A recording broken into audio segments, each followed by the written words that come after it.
कह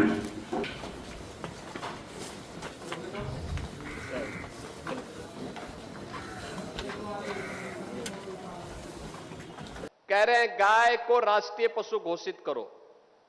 अबे हमने कहा कि गौ हमारी माता है, जन्म जन्मांतर का नाता है।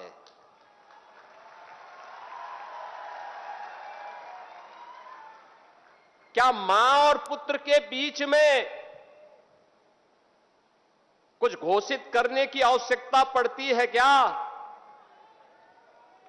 क्या किसी पुत्र को बताने की आवश्यकता पड़ती है कि तुम्हारी मां है, इसका सम्मान करो? ये हमारे संस्कार हैं।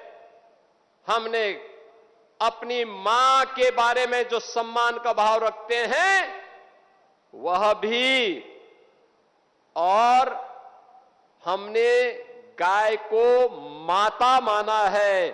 तो गाय तो हमारे लिए माता है, वो पशु नहीं। पशु तुम्हारी बुद्धि है जो तुम हमारी गौ माता को पशु बोलते हो।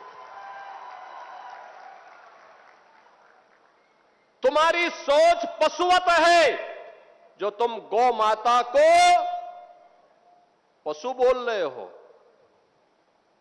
और तुम्हारा ये दोगलापन है कि जो एक और गौकसी को प्रश्रय देते हो।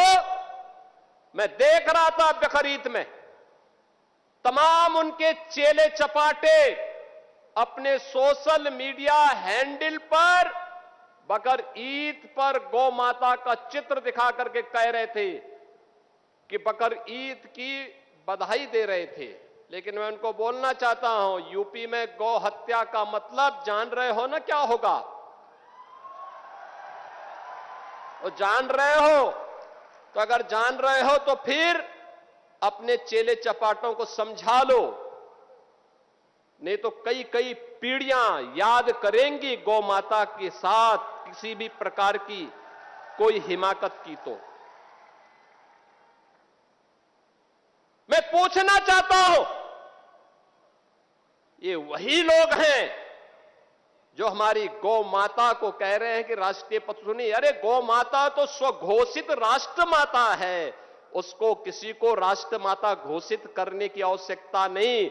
वैसे ही जैसे हमारी माता के बारे में किसी को परिचय देने की आवश्यकता नहीं पड़ती, जैसे गंगा माता के बारे में किसी को परिचय देने की आवश्यकता नहीं। हम सब गंगा माता की आरती करते हैं, गंगा पूजा करते हैं, अपने साथ गंगा पुत्र जोड़ करके अपने को सम्मानित महसूस करते हैं। हमारे तीर्थ मां गंगा के तट पर हैं। हमारे सारे संस्कार मां गंगा के तट पर संपन्न होते हैं। क्या कोई हमें बताएगा कि गंगा हमारी माता है?